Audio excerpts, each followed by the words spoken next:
மும்மொழி கொள்கையை திணிப்பது திராவிட முன்னேற்ற கழகமோ அதன் தலைவர் அண்ணன் தளபதி அவர்களோ இல்லை. மும்மொழி கொள்கையை ஏற்றுக்கொள்ளாவிட்டால், புதிய கல்விக் கொள்கையை ஏற்றுக்கொள்ளாவிட்டால் தமிழகத்திற்கு தர வேண்டிய நிதியை தரமாட்டோம் என்று அதிகாரத்தோடு சொல்லக்கூடியவர்கள்தான் இங்கே பிரச்சனைகளை உருவாக்கி கொண்டிருக்கிறார்கள். தமிழ்நாடு என்றாலே ஒரு இலக்காரம், தமிழ்நாடு என்றாலே எங்களுக்கு வாக்களிக்க மாட்டார்கள், அதனால் அந்த மக்களுக்கு எந்த திட்டங்களையும் செய்யக்கூடாது என்ற அந்த எண்ணத்தோடு செயல்படுவதுதான் பிளவை ஏற்படுத்துமே தவிர, உரிமைகளுக்காக பேசுவது, போராடுவது என்பது எந்த பிளவையும் ஏற்படுத்தாது, சமூகத்தை ஒன்றிணைக்கும். நான் படித்த பள்ளியில 3 மொழி இருந்துச்சுங்க. நான் படித்த பள்ளியில 3 மொழி இருந்துச்சு. நண்பர்கள் சில பேர் ஹிந்தி எடுத்தாங்க, என் நண்பர்கள் சில பேர் பிரெஞ்சு எடுத்தாங்க, என் நண்பர்கள் சில பேர் சமஸ்கிருதம் எடுத்தாங்க, நான் தமிழ் எடுத்தேன். நான் 11வது 12வது எல்லாம் எடுத்து படிச்சீங்கன்னா அவங்களுக்கு தெரியாதுல்ல, படிச்சவங்களுக்கு தானே அதை பத்தி தெரியும், படிக்காத அரசியல்வாதிகளுக்கு அதை பத்தி தெரியாதுல்ல,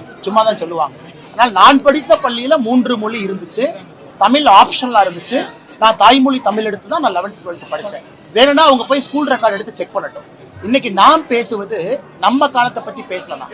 குழந்தைகள் அடுத்த கட்டத்திற்கு 3வது மொழி படிக்க வேண்டும் என்று பேசுகிறோம். அவர் என்னை பத்தி சொன்னாலும் நான் பதில் சொல்றேன். நான் படிச்ச ஸ்கூல் எப்படி இருந்துச்சுன்னு நான் சொல்றேன். அதன் பிறகு 26 வயசுல நான் கன்னடம் கத்துக்கிட்டேன், ஹிந்தி கத்துக்கிட்டேன், இப்ப தெலுங்கு கத்துக்கிட்டு இருக்கேன். அதெல்லாம் ஒரு மனிதன் இது ஒரு ஆர்வமா கத்துக்கல என்ன தப்பு, அதுதான் குழந்தையும் செய்யணும் வரும்.